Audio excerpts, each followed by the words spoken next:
নমস্কার বন্ধুরা, আমি আকাশ মণ্ডল। আপনাদেরকে আবার পুনরায় স্বাগতম জানাই আমার এই চ্যানেলে মিঠি আর্ট অ্যান্ড গার্ডেনিং। আজকে আমি আবার ফিরে আসলাম আমার সেই পুরনো বনসাই নিয়ে, যেটা আমি আগেও এই ভিডিওটা আপলোড করেছিলাম। থানবার্জিয়া ইরেক্টা আপনারা দেখেছেন, বাংলায় যাকে বলে নীল ঘণ্টা গাছ। সেই গাছটির আমি একটা ভিডিও আপলোড করেছিলাম, তো সেটারই আজকে এক বছর আরও হয়ে গেল।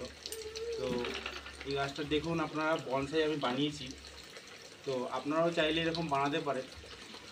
এটা দীর্ঘ অনেক সময় ধরেই আমি এর ট্রেনিং দিচ্ছি।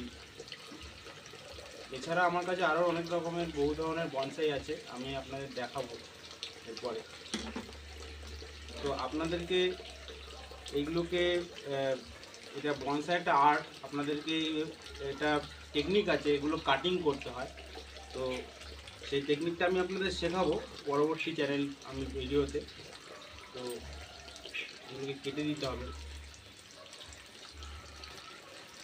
দেখুন আমার পরবর্তী বনসাইটা আমি আপনাদের দেখাচ্ছি।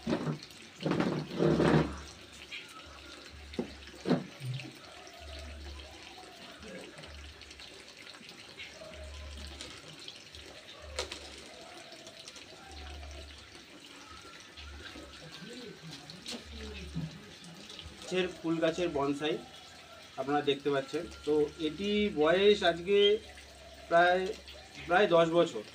তো আমি এই গাছটিকে বিভিন্নভাবে ট্রেন করেছি। এটাকে বলা হয় স্ল্যান্টিং বনসাই, আপনারা দেখতে পাচ্ছেন। তো আমি এই বনসাইটাকে কেটে আপনাদের দেখাবো যে কীভাবে এই বনসাই করা হয়। দেখুন বন্ধুরা, এখানে স্ল্যান্টিং বনসাই মানে হলো যে ঝুলন্ত ভাবটা থাকবে, ঠিক আছে?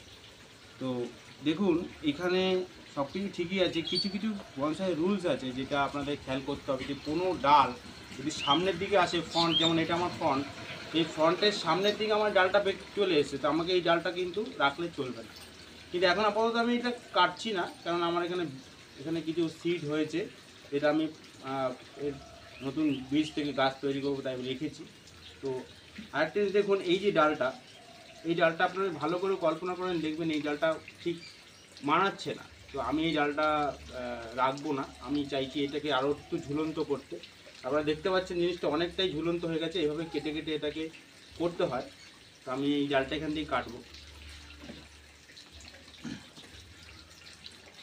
আপনাদেরকে এভাবে দেখে নিতে হবে যে কোনটা আপনাদের কাছে ঠিক মনে হচ্ছে। সম্পূর্ণটা আপনার